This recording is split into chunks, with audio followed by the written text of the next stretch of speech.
But before we go ahead, Eric was is very good in taking notes. I've seen from last couple of days. He has been taking notes, and I know he's going to make use of it. And that's the best part. I think we have a very good audience and a very good confidence in terms of what are we delivering. So, Eric, first of all, I would like to know because you have seen the entire presentation of Dr. Thapa, and what are your insight, first insight in terms of the research course divide and the problem which we face in India? Very good presentation. Highlights a number of the issues that are involved. You're using the word researcher, and I think that's the first place. It's not a good word to associate with coaching. Research is a long process, quite a lot of rigor, and coaches haven't got that time. Coaches haven't got time to wait for researchers to catch up with things that coaches are bringing up. So, for example, you use the plyometrics as an example, 120 jumps, technical training. Every average coach in the world would know that from the day that was done. So you're giving information that coaches already know. It doesn't matter to a coach. Actually, coaches will now be thinking this information. Would be thinking, how can I get an athlete to 800 reps? Because there may be a way to get performance effects from 800 to 120 is good. My athlete can do 120 anytime they want. And another situation, I coached or was an assistant coach for the Olympic silver medalist at the Sydney Olympic Games. And I can tell you, long jump, you couldn't get to 120 jumps in a month. Yet, he was leading competition for the last round in Sydney. The message here is that this problem that we're discussing is complicated human condition. That's why we have such a problem trying to fix it. There are many ways to look at it. I am starting to experience. I'm probably one of the oldest people in this room. And I began my journey at the beginning of coaching in an organized, systemic way.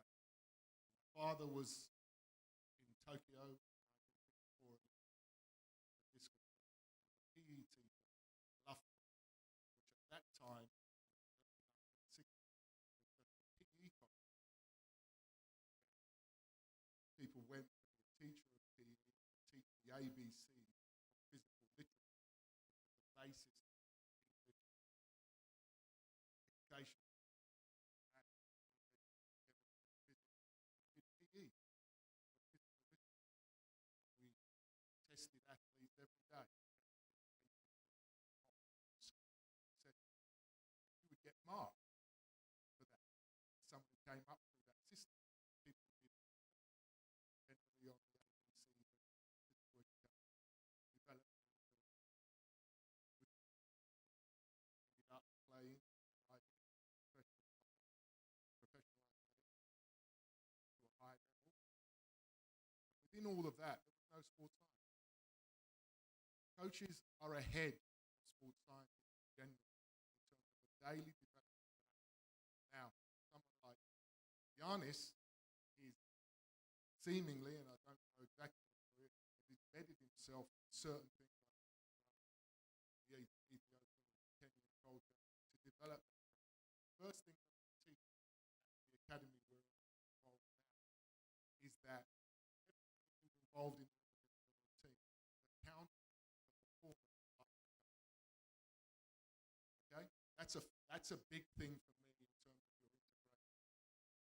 So if an athlete fails, we all fail, including the sports science, including the research, including the psychology. We all fail. Until you buy and have skin in the game, you cannot throw stones from the outside. It's a big step for researchers, scientists, any service.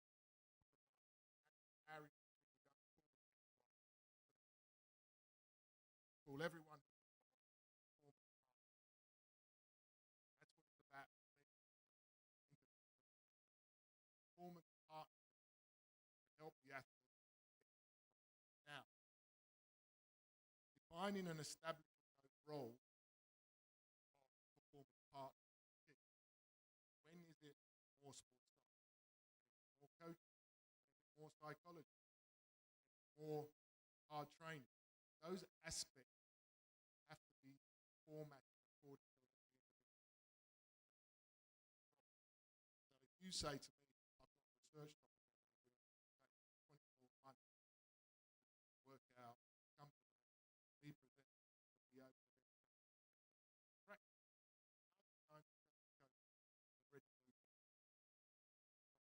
That creates the divide. If you're always 2 years behind, and I've got periodization requires the Olympic Games in 6 months' time, you've got nothing. No sports scientist has probably got anything unless it's already been well established historical research that I can then implement. These are some of their misalignments. They're trying to continually work at this perfect ideal. In my opinion, doesn't exist. The experience tells me, along with it, is that it's a moving target all the time. You have to create adaptable thinkers in your coaching. You have to create critical thinkers in your coaching to be able to get true performance. And the rigidity that comes from saying this is the way research says or doesn't say is part of it. Put up examples around Cruyff and Ranus Michael from that point. I was brought up with that. I was trained under those methodologies, etc. And some of them work, some of them don't. Half the rondos quite what research. And similarly, basketball, 10 years of setting up 2 basketball professional in Australia and Melbourne. The transfer that you did, this is where I'm showing the divide in what people have done. Basketball have done the four-sided game forever. All the way back to UCLA, the magical teams they had. So even our information isn't correct in how things are applied. If you've been a coach within all those sports at the beginning, it's the same as trends. Things come around. They're in fashion. They all repeat themselves. It's all part of the process. So how do we get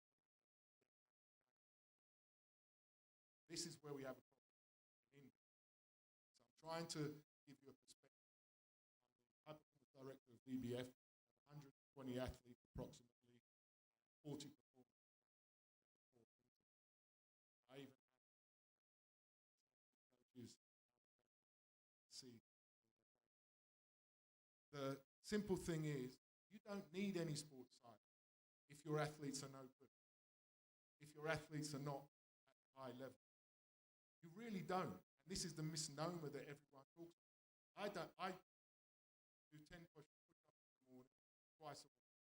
I don't need a sports scientist to work on it. If I'm a young athlete, I'm only training once a week. You don't need maths. You've got 7 days to recover. If you've been injured and you're an amateur athlete or recreation athlete and pulled your hand, relatively, given a few basics of what the doctor said, you don't need to do anything for 3 weeks. 3 weeks you'll be hitting red balls and go again. Sports science is for elitism. That's the first place we have to go. If we're talking about elitism, we have to create a body of coaches that understand elitism. The level of coaching is not up to the level to understand sports science.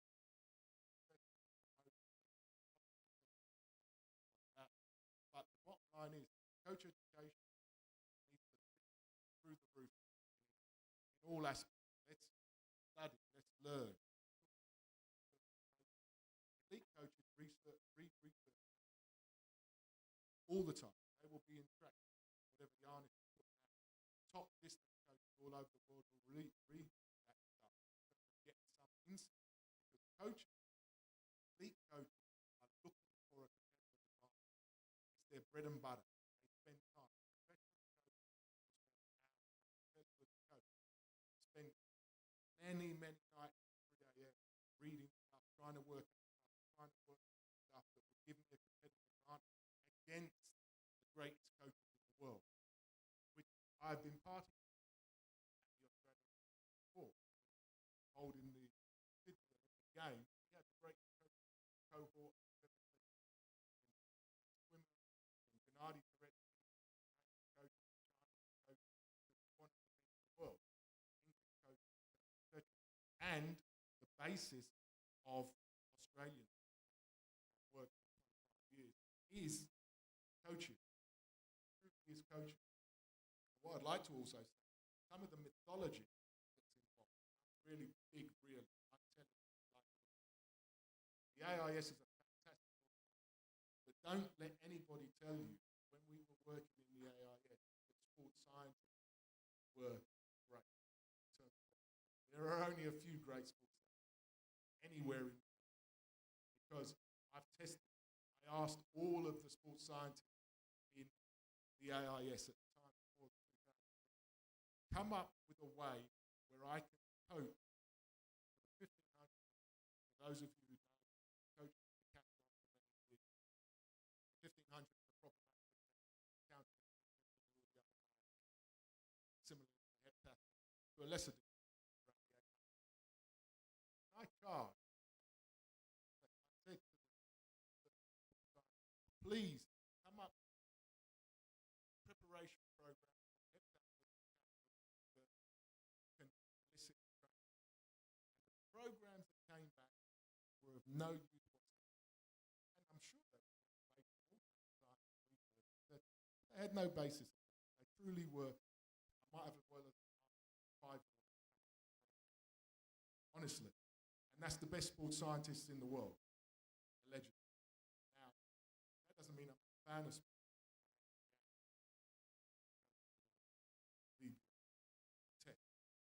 Very important, absolute important part, necessary part of success. But the levels were all askew and misaligned. And until you get alignment between sports scientists in the understanding and the learning of what we're doing, we won't get that situation. There's almost a comparative symbiosis that needs to take place, that I accept this sports scientist gets it, and the sports scientist accepts that I get it. And the levels of all of that, and the conversations of all of that, and the trust mechanisms that need to build up are huge, absolutely huge. That's why they have to be embedded as part of the performance partners.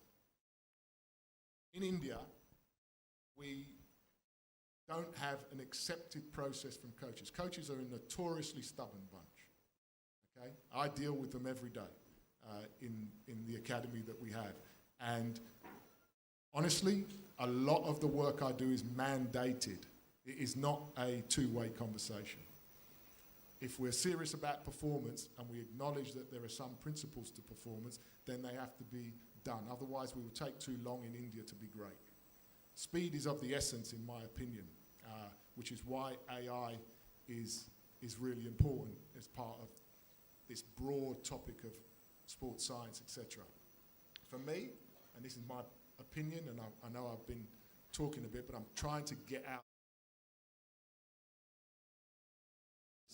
AI, I've considered for the last couple of years very strategically, and for me, things that took place in sport over the journey. So, for example, the English way of introducing the PE colleges, the coach education that took place in the highlights of the late 60s and early 70s with people like Frank Dick and other great coaches that we worked under, that was developed in that process.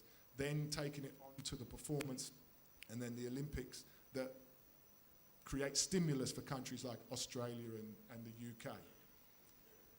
These are 50, 60, 70-year journeys. Even if we go at the same pace as Australia or the UK, it means we take a long time, and we're in a hurry in India. Okay? So how do we accelerate and get everything going? This is the key for AI. AI for sport in India is the accelerator. It means we can condense things that took countries 50 years to develop. Maybe we can do it in 10 years, in 5 years. But we have to accept it. We have to accept what AI tells us, the information that it brings. We have to get on board. A coach cannot not want to use AI if he wants to be serious about catching up the rest of the world. You have to jump on board straight away and shortcut your way to at least trying to understand that, which someone like me, has done from lived experience of 65 years, which comes each day.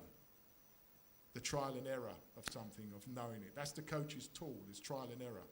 Every day watching an athlete, hundreds of athletes, repeating one thing after another, and time. And master coaches are the observers of reaction and whether something worked or whether somebody's picked up a technique or whether the physiological things that a researcher is saying actually works in an athlete on the track every day.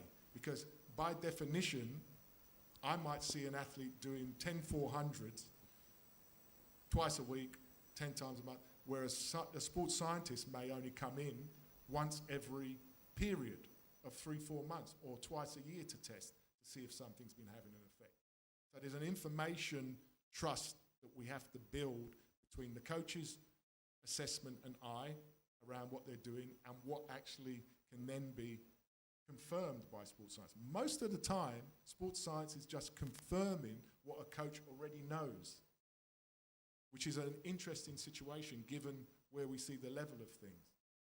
And so how we work first must come in acknowledging our roles and responsibilities around those things and acknowledge them through education. So I would happily have in-depth conversations with Giannis based on what I know about him and his history, etc., etc. But I may not entertain 95% of any other sports scientist within the framework of performance that I'm trying to get for the academy or for the future. So that's a difficult thing to do. It's not arrogance, it's not even ego, it's actually understanding performance impactors and how we truly get, how much time I have to get that. I'm charged at the academy, believe it or not, with a performance goal of trying to produce 6 to 8 medals of our romanticized dream goal, produced maybe by Mr. Modi, maybe by somebody else, of 30 medals for India in 2036. Think about that. 30 medals in essentially 10 years is the goal. Now, those of us who have been around a long time, Rushdie, Giannis, and various other people, knows this is a task and a half.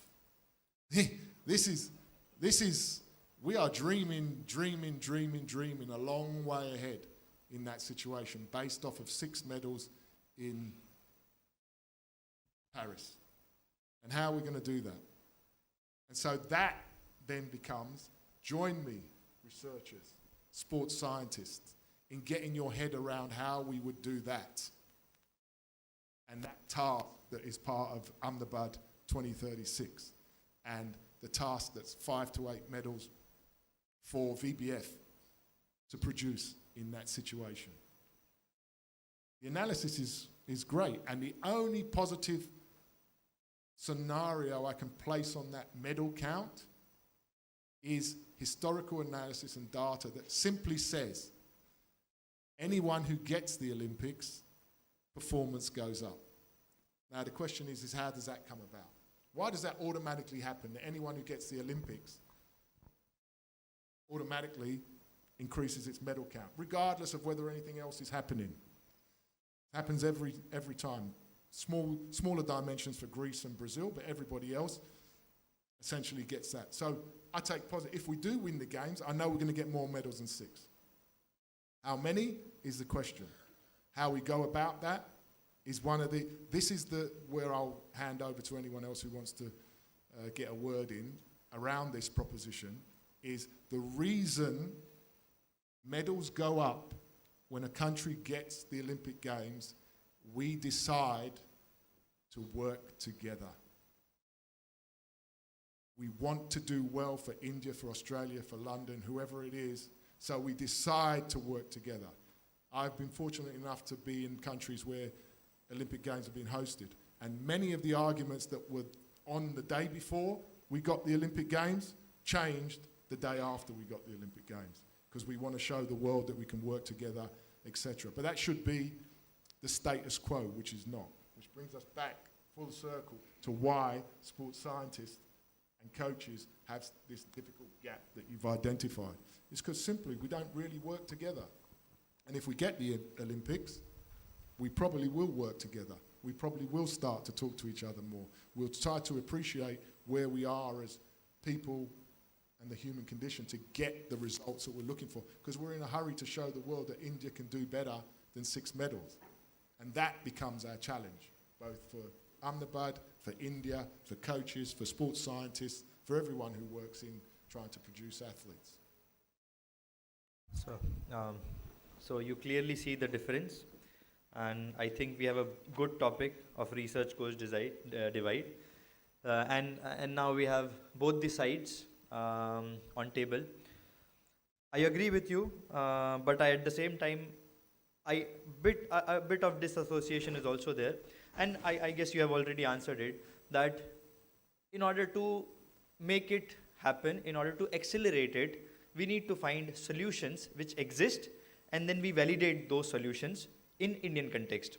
So I guess all of us are on same line, and I completely agree with the point that once a country gets to host, once a country gets this responsibility of projecting a country not as divides, but as a country on the global map, all of us come together.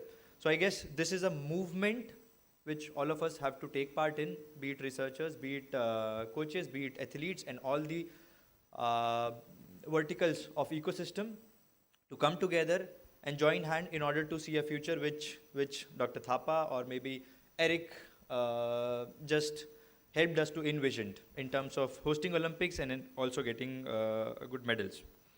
So now I also open the floor to the audience. I hope many of us would be having a lot of questions. I know, I already knew that Yanis is going to have one question at least. So we have to put cap for Yanis on a lighter note. Yes, please go ahead. Thank you very much to both speakers. I mean, I attended many conferences, one of the best conferences I've ever attended. Really, congratulations. Fantastic. Say that loud, say that loud. No, I'm not bullshitting. This is absolutely amazing. So much was said, and I agree with both, but also disagree with both. And just first of all, Athens 2004, Greece got 16 medals. That's the best they've ever had. The second time they did reasonably well, 13 medals, was Sydney. And that was just before Athens 2000, because they started 15 years early or 10 years, which is the message. You need to start early. That's because there was a great movement that Greece was going to get 2000. Absolutely, absolutely. And also Sydney, Australia. I'm Australian born, by the way. Our second biggest city in the world is Melbourne. So it's like playing in Greece. So that's one thing. But more importantly, and I'll start with Dr. Thapa and move over to you, Eric. Dr. Thapa, I think your presentation was brilliant. But it almost on a key aspect disagreed with what I said yesterday, or I'll say it later in my workshop. Again, I'll reiterate that sports science is dying. It's not booming. Don't let those publications take away the fact that the field is dying. Okay, and that but doesn't change everything else you said, because your talk is brilliant. The correlation you showed is the same thing as if you put in ChatGPT, and I just did it, the correlation between pizza consumption and VO2 max, you'll find an inverse correlation as good as yours. But as you rightly said, because you're a fantastic scientist, it's not causality. That's the only bit that I think you got wrong. Everything else I thought was absolutely fantastic. But the issue that I referred to about the finances is why my friend Eric and all top coaches think of us as scientists as useless. They don't really want to work with us because we sit in our ivory towers, typically having moved fields to diabetes or whatever, and the main reason is money. Okay, I'm one of those scientists who has embedded my teams historically. Those of you know Mo Farah in the UK, he achieved all these medals. Why? The PhD student of mine, Barry Fudge, who you may know, who became the head of British Athletics, who now is the head of British Athletics in Saudi Arabia, He did his PhD in the field in Ethiopia and Kenya, learning from the best guys, Kenisa Bekele, Ele Kipchoge, all these guys, and then became the coach. So sports scientists can be coaches as well if they're embedded. And Mo Farah has been the most successful British distance runner of all times, and that is almost 100% sports science related with the training that he did. But changed, Mo Farah was being lapped by Kenisa Bekele only a few years early on. So it shows it can happen, but the difference there was that we found money creatively because there's no money in sports science. And the universities, all good universities, want our scientists to be bringing in big money. My career, which is relevant, I started at Glasgow University, a top university, Russell Group University, where my dean would tell me, Janus, stop doing sports science research, although I was incredibly successful, because I bought a big grant on obesity for 15 million euros. And I left this top university to go to Brighton, because there they said, we will support you even though you're not bringing huge money, because we want sports science. After 5 years, they said the same thing to me. Janus, can you please change field and work in obesity again? Because we want you to bring more money. In other words, what my point I'd like to make, and I'll stop there, I'd like to hear your comments.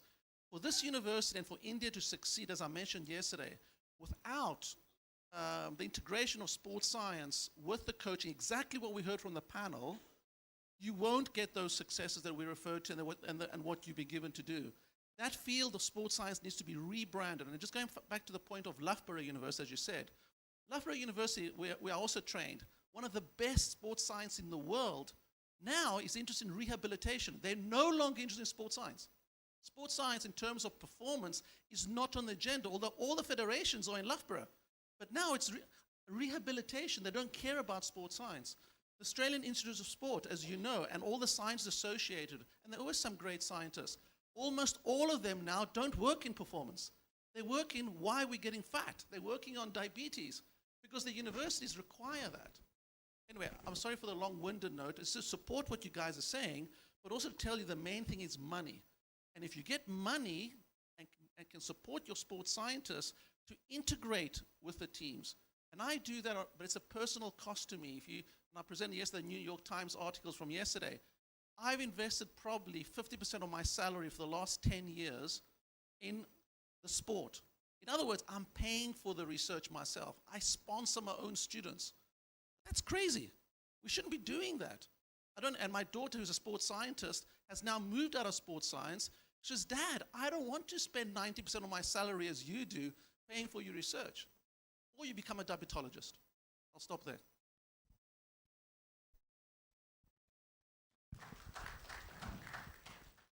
No, before we go ahead, I would like all of us to appreciate the rigor of the discussion which we are having by the addition of Professor Yanis. I would like to give this house a big round of applause, and all of us should do, because the whole point is we are not putting anything under the carpet.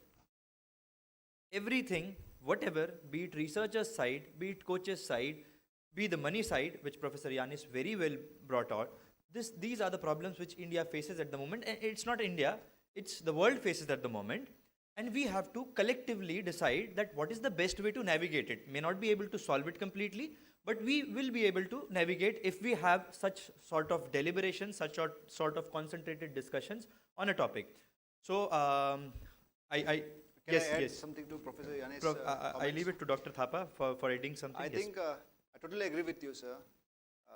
Last 2 years, I've been applying for grants, ICMR. So we have this thing called ICMR grants for research.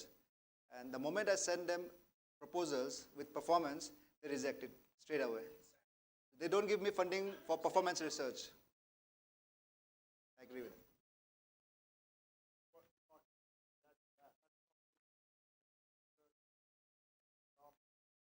Board members do the same thing.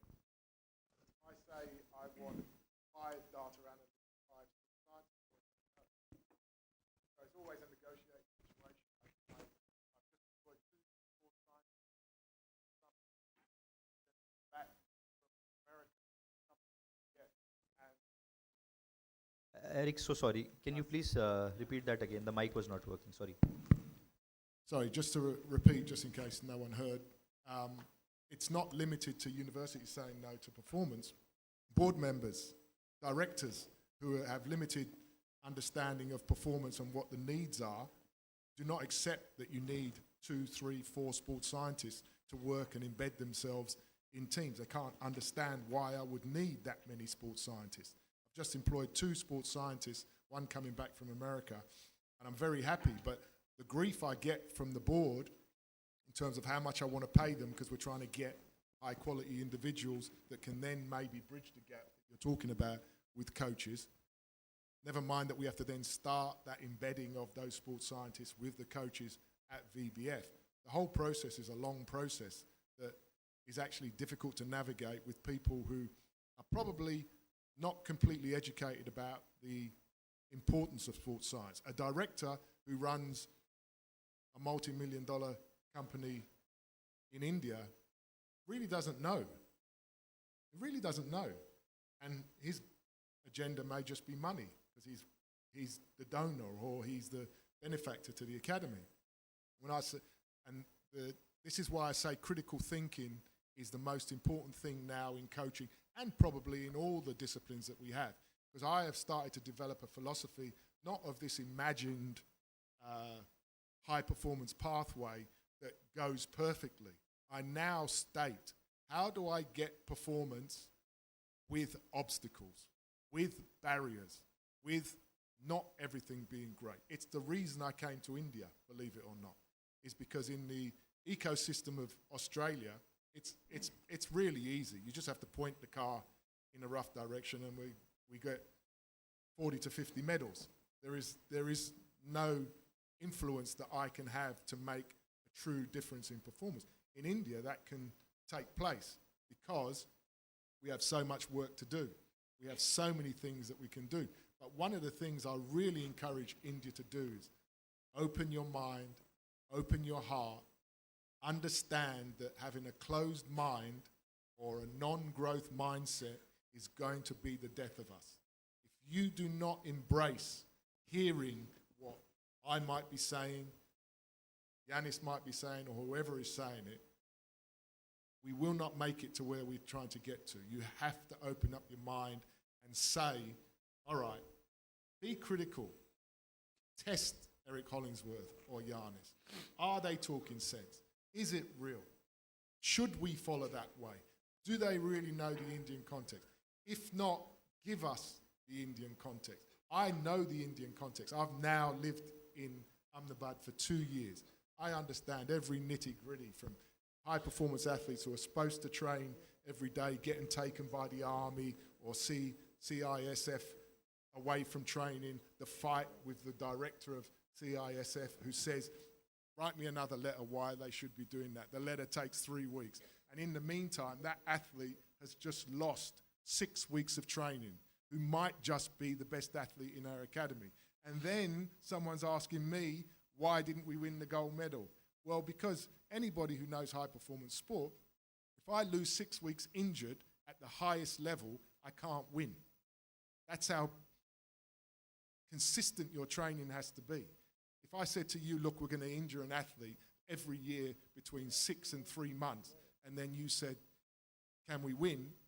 I'd say no. And that's what we do with our administration, with our tugging of athletes between army, railway, jobs, people who want to do something else, and we still think they can do high performance. High performance is a serious business. It's a serious 100% life commitment. We've been talking generally around this in the sense of, can you do education and high performance? Yes, you can. You can. But at some point, there's always choices. And this is a lived experience also. My daughter is a top basketball player, played for Australia, but she's also in the 3rd year at Melbourne University for medicine. Right? But right now, when someone asks me, what's my daughter's doing? I said, she's taking it easy on basketball now, because 3rd year medicine is no joke. She can't do both of them at the highest level. She can't play for Australia and pass the pressure and the overwhelming situation that happens in medical school. She has to let something go, even if it's for 2 years. And because it's women's sport, There's not $1 million involved in that, and there is $1 million involved in being a doctor in Australia. So you make choices. So ultimately, I'm not even convinced that you can do both. You have to do them at various times and make choices. And then can you come back? Can my daughter come back and get back into basketball and go back and play for Australia again? The coach says that's a difficult task. So maybe it's gone. It's choices, life are choices. This is why I talk about the human condition and what we try to do around this. And you make a choice. Do I follow the basketball or do I follow the medicine? But we have to be committed at this high performance level. And that is a 100% job. That is a life job. Giannis, myself, Rushdie, the various people that I know are committed for not 2 years, 3 years, but 30 and 40 years of your life, 50 years of your life, which I have been. I was identified as a high-performance footballer at 10 years of age. I'm now 64. That's a long time. That's 55 years almost in high-performance sport, working with the greatest minds in sport across all sorts of things. It's been all-consuming. It costs. There's a price to pay for that, an absolute price. Marriage probably isn't as good as it should be, right? I don't see my daughter as much as I should, and so on and so forth. And everyone who's lived these experiences in here knows that. So unless we have a true commitment to it, and we're not trying to do it, high performance never comes from a half-hearted approach. It only comes from an absolute immersion in the idea of high performance and striving for it. And all the individuals across the world that I've come across are that way inclined. For better or worse, we're that way inclined to try and get success. And that comes back, once again, because I'm trying to tie it into the research. If you can convince performance partners, coaches, that you're in it like I'm in it, that's the handshake that goes, because that builds our camaraderie. That means when I call you at 3 o'clock in the morning, you'll answer my phone call. It means that you'll turn up to all the competitions I go to. You can see all the things that I see. You understand, and then you can add insight. And then we become partners in what we're trying to do, which is get athlete A, the Indian athlete, to the top of the tree. And we fight the same battles, right? Because culturally, how do I say this? Culturally, the hierarchy of India is super respectful in terms of that. How I mean that is that if someone is higher than you in the hierarchy who is telling you the wrong thing, will follow the wrong thing. Okay? It's a big thing. These are the things that are big in the high performance development process. Whereas as an expat here, I'm asking the questions that maybe are hard for people to hear. Maybe the top of the hierarchical tree does not know the answer. I'm talking about presidents of federations. I'm talking about people who are on the Olympic Committee. I'm talking about people who do we accept and we try to follow, and it's not the right way, ladies and gentlemen. That is the journey for India, to try and get to performance. Because otherwise we're doing missteps all the time. We're not getting on the right train. So just a few things which I've taken the note and I would really like to put forward, because this is very important. The one thing is critical thinking, where the education plays a lot of role in terms of grassroots, in terms of higher education at universities, and in fact in terms of high performance too. So critical thinking of athletes, critical thinking of coaches plays a decisive role when it comes to decision making, and then it decides that all of us are going to be the leaders. And very interestingly, as Eric mentioned, in the report which we have recently written on anti-doping and what should be the way ahead in terms of India, the first determinant, the most influencing determinant was the way you mentioned, coaches, the influence of coaches on athletes. It's so much of significant that every athlete, regardless he's aware or not, he has to follow what coaches decides. So that's not a two-way equation. That's not a two-way exchange, and it's just a single-way setup where athletes have to do what coaches decide. And I'm not against it, but also when it comes to some moral grounds, also it comes to the critical thinking which we were discussing. It is important for the athlete to understand that he also have an active role to play in the entire process, right? And the second thing which I would like to highlight here is that, as Dr. Thapa mentioned, that maybe we do not have a solution, and as Iorc mentioned, that we will never get a solution. We have to take these challenges, and we'll take this ahead, and we'll find a way to it, not a solution, but a way to it. But as Dr. Thapa mentioned, and I would take his side, that co-development, because research has to go on. We cannot shut it, because that's the progression of world. How about co-developing topics? How about co-developing areas in an immersive environment, as Iorc mentioned, in an immersive environment where the researcher have entire idea of what coaches is going through, and also coaches understand what the research fraternity do. So maybe this way, this is the way, not the solution. We can go ahead to find a problem statement and then to work on it. So yes, Yanis, to you. Dr. Utsev, sorry I was speaking so much, but trying to help your scientists, for example, in the UK, what we did prior to 2012 is that the research councils, you know, the big money, MRC, BBSRC, Wellcome Trust, produced a program going for gold.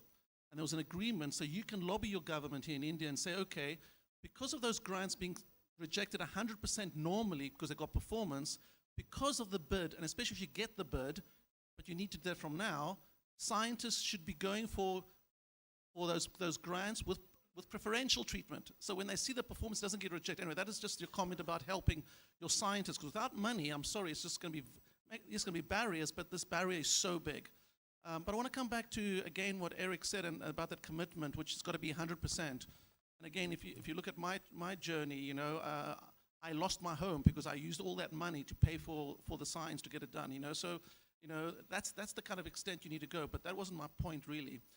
There was a small disagreement with what Iorc said, which I think is an important factor that may actually help you as well. And I don't know if Iorc, once I said, if you will agree with me.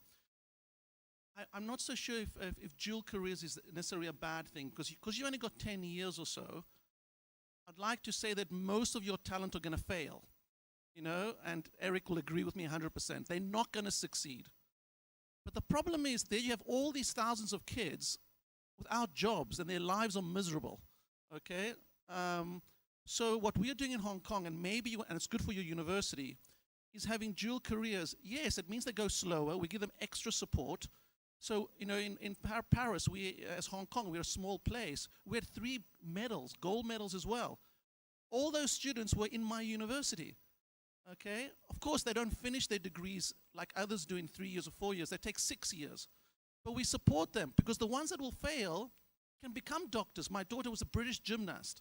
She's now, as I said to you, went into sports science, et cetera, so it can work, because a lot of them are going to fail, and it's good for university. That's the only small disagreement, Iorc. Maybe you misunderstood me a little bit. I just think that you have to make choices.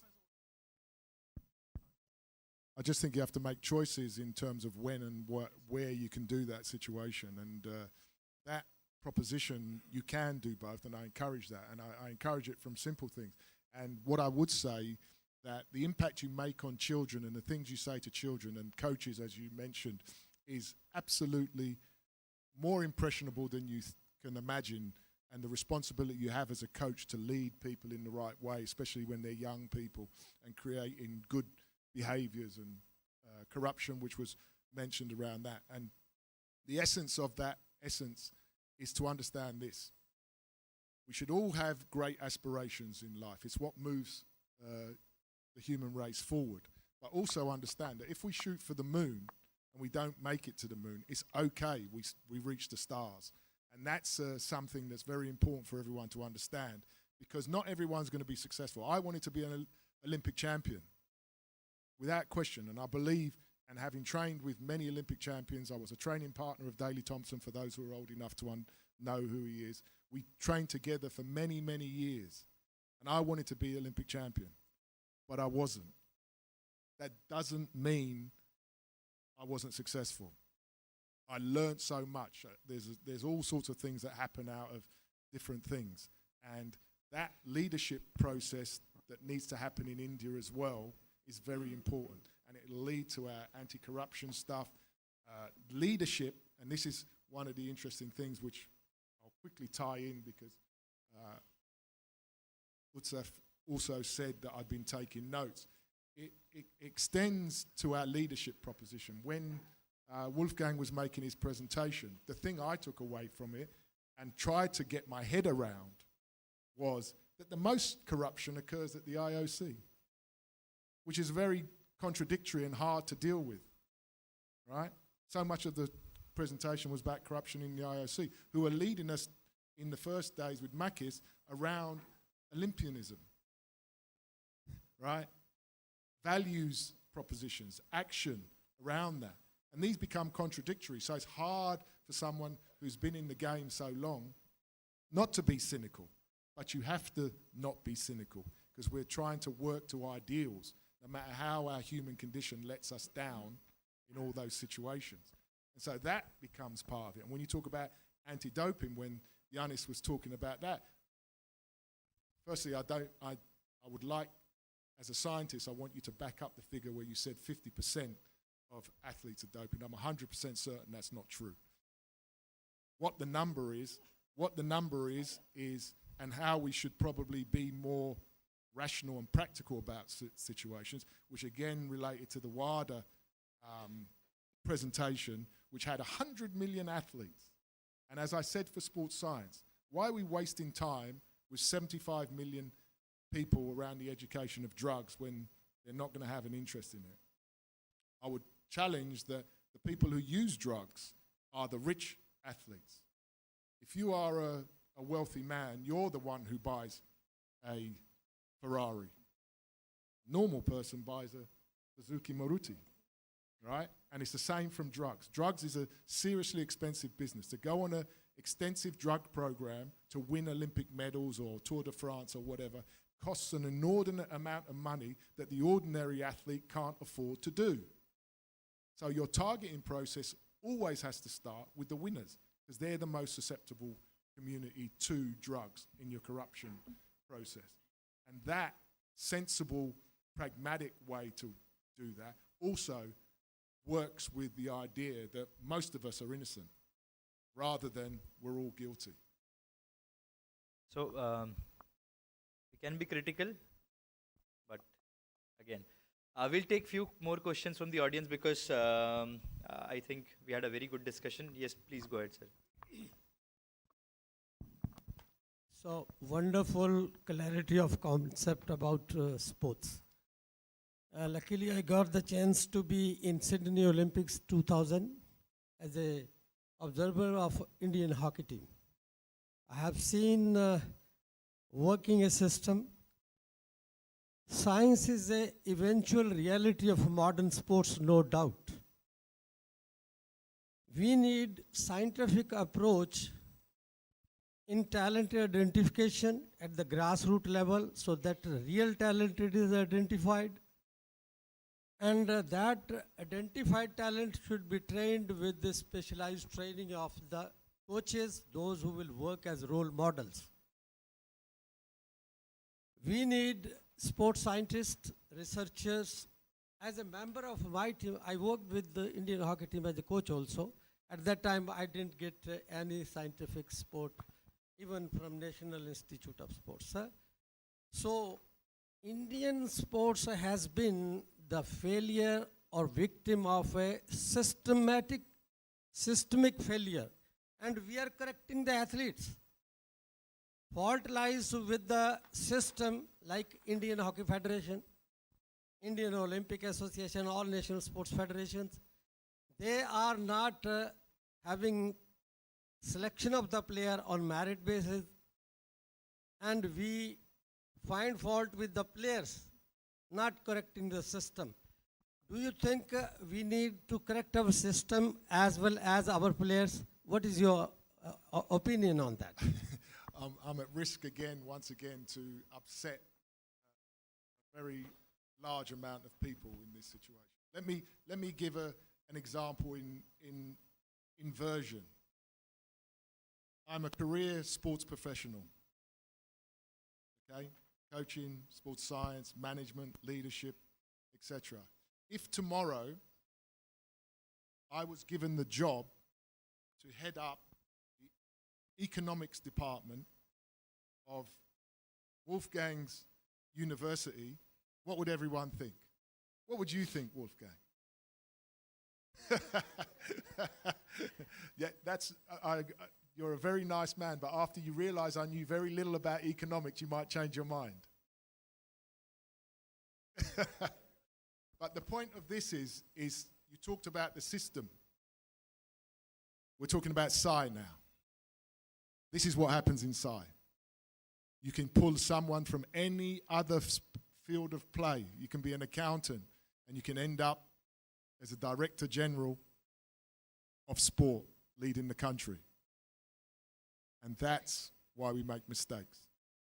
That's why we don't get progress. And I do not have the power to change the system of the government of authority of India in terms of that. But we do need more people who know sport to lead sport in India. Full stop. And that is a challenge because we've spent so much time moving people around government departments.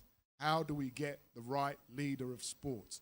And in all countries that have had great sporting success, there is always someone who knows what they're doing. For example, in the recent time across the UK, it would be Seb Coe.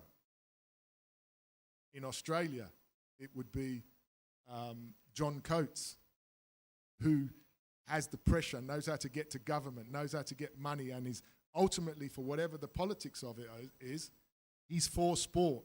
We have to have people who are for sport, who are passionate to argue for sport, to fight for sport, to develop sport in the right way. And it's not just a 2 or 3 year job and then they move to another government department and doesn't matter whether we were successful at sport or not. These are the systemic things that we need to do. Who are the sports leaders in the government who have the answers around money, structures, systems, down to simple things like, why would we have a 6-month camp and take athletes away from their normal coaches and their performance partners that they've been working for 9 months, put them in a 6-month camp with a new voice and then expect performance of it? It beggars belief, but these are the challenges we have in India around these situations. And maybe we're starting to solve them. Maybe this conference is the discussion point, which airs this kind of laundry in a way with fearless individuals like me and those who work with me, like Arnab and a few others. No, the hierarchy doesn't matter to me. If you can go on the internet and see what I'm prepared to endure for saying the right thing or trying to move progress in sport around what we're trying to do. And that's why I'm in India, to try and help with the 2036 Olympic bid. We have the Commonwealth Games, great start. Let's pull together. We need to collaborate. The messages from me are collaboration, open mind, growth mindset. Don't be fixed. Be a critical thinker. Solve the problem that's in front of you. High performance is solving problems. And in solving problems, we need to ask other people to help us. I need to ask a researcher. I need to ask a great sports scientist. I need to ask an experienced Olympian. I need to ask a fellow performance director who's run JSW and his experiences, and so on and so forth. And that way we come to solutions. Not all the solutions, because we've heard from a scientific point of view, it's really hard for any one of us to know the answers. But in this interdisciplinary way, we can move Indian sport forward. We'll take one more question. I'm so sorry because we are running out of time. We can take Hello. 1+1. Myself, Sandeep Joshi. I am from Pune. My question is to Rohit sir. And basically, both of you have given the very insightful session on this topic. My question is to Rohit sir. You emphasize on the coach and the sports researcher relationship, or the support coaches have to take from the sports researcher. But the problem is that sports researcher is the concept is not aware to. I think 95% of the coaches, parents, and the sports players, they are not aware about the sports researchers, right? Like sports nutritionists, sports physiotherapists, or sports psychiatrists. So how can we fill the gap between the sports researcher and the coach? And if the sports researcher comes as a faculty like a sports physiotherapist or psychiatrist, it will be another career opportunity for the another next generation also, that they can think about becoming the sports researcher and they can build their career into it. Hello. Yeah. Can you hear me? Not working? Okay, fine. There's no straightforward answer to this. Let me be honest. In India, sports sciences started very late. The first course that we started in India was in 2016, PSC Sports Science course. And the same courses were started way back in 1990s or 1980s in UK. So now we are already, I think, 30, 40 decades, 30 to 40 years behind those countries. So now this is the start. This is where we need to, bridge in that gap. And this conference is a very good platform to educate parents, to educate coaches, to educate researchers, and to bring everyone in a common platform. I think that's the answer that I would give. From a practical point of view, within all coaching courses, you've got to touch on all the elements of performance partners. So there has to be some understanding and some basic understanding of what research is, what science is, and it has to take some time within a course. Most coaching courses in India are too short to be able to try and embrace the things that need to be known in coaching. And so there is an educational component which has to align with what the modern coach is. So a modern coach, from my point of view, also needs to have in their course AI, machine learning, that is the future. If a coach isn't starting to keep up with that, they're going to fall behind. I mean, we at VBF are now starting to implement a 24-month plan around the introduction of AI and machine learning and trying to convince the board, because it's not cheap, that that's the way we have to go. So any coach or aspiring coach who's coming in there, what it looks like in 10 years from a coaching point of view will be, I will be so far away from what a coach is in the future, it's not funny. Because AI and machine learning is probably just about passed me by, although I have an instinct for what needs to happen. But I'm never going to be an AI expert or machine learning. That's the young people in here. And that's how we're going to coach moving forward. So you have to build courses that reflect this dynamic thing that we're moving forward. And it's not just coaching anymore. It's so much more. Data analytics, all these things are all now part of the coach's armory. And I can self-learn because as the high-performance director in a multidisciplinary situation, I'm seeing this and I'm having to put in place programs for the coaches to create accountability, to give them some skills or tools to be able to manage these new things that are coming on. So at the same time, I'm kind of teaching myself around these things. And the future of coaching is not what it was for me. Absolutely isn't. Me was a stopwatch, a whistle, the athlete, and the track, and nothing else. Literally nothing else. Now it's totally different. So, I'm so sorry.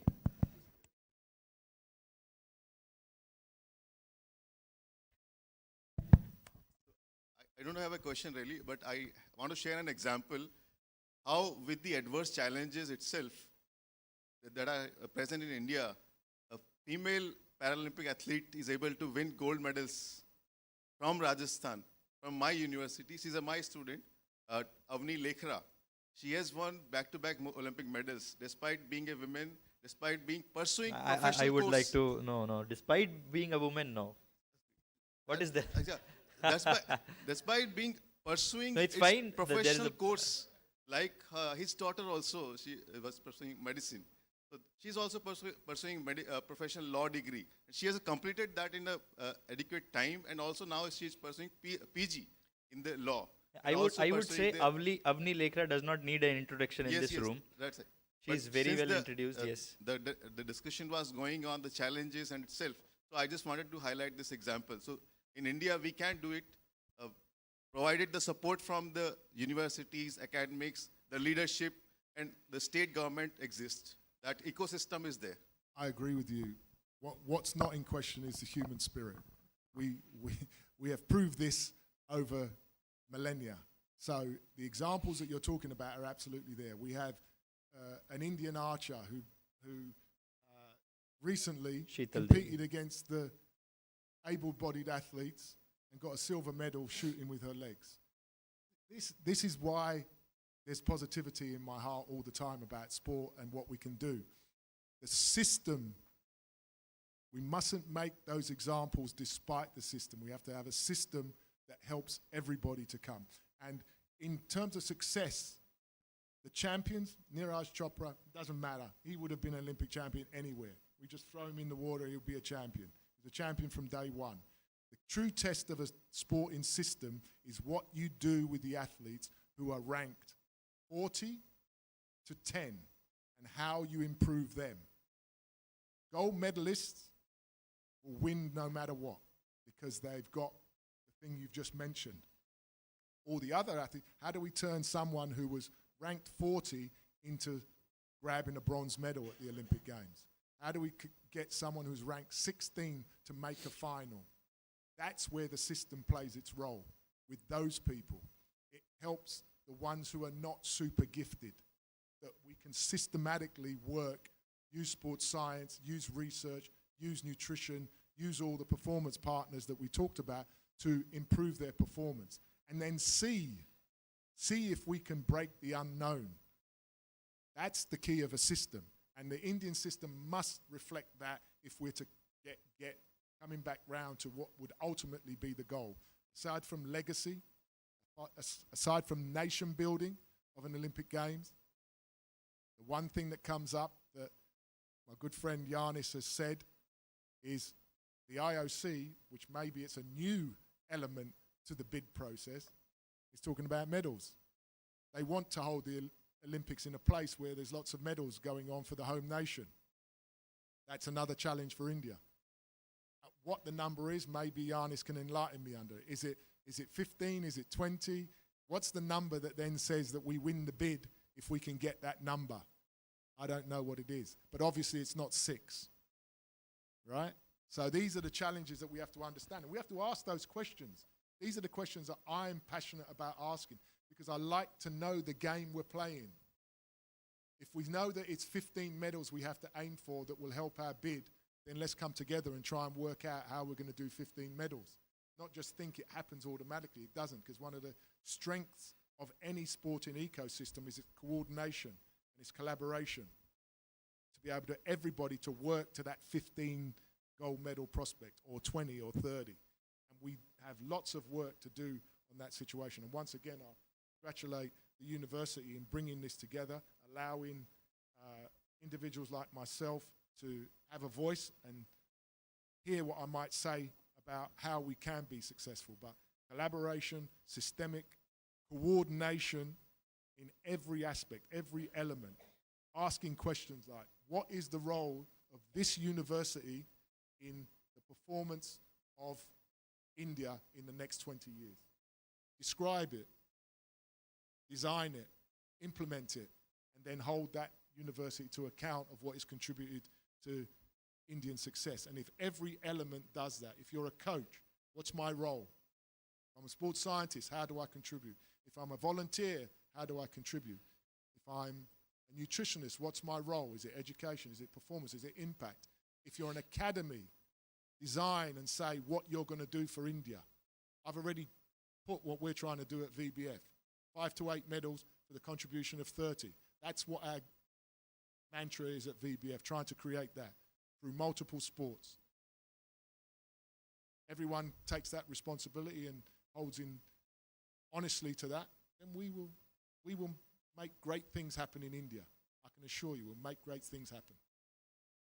So I think this conversation, particularly this conversation in the room, will remain very close to me, because some insights were so insightful that may decide the future of Indian ecosystem. And I would say ecosystem, not sports, because it requires, all of us agrees that it requires an ecosystem. Last thing which will remain with me, and it might hit you hard, that as he rightly mentioned, we need more people to lead, who understand sports.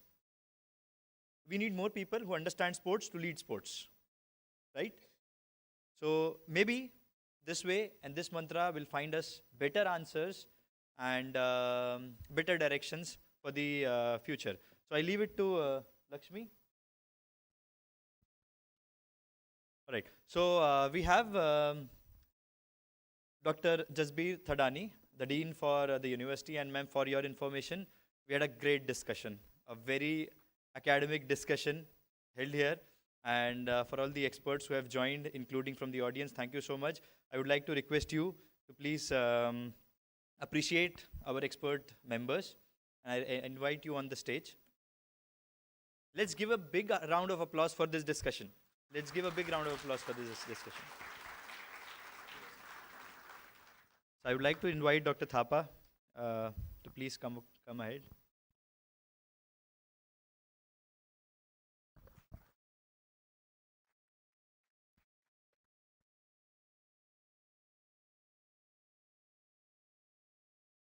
Thapa sir, please remain. I request Eric.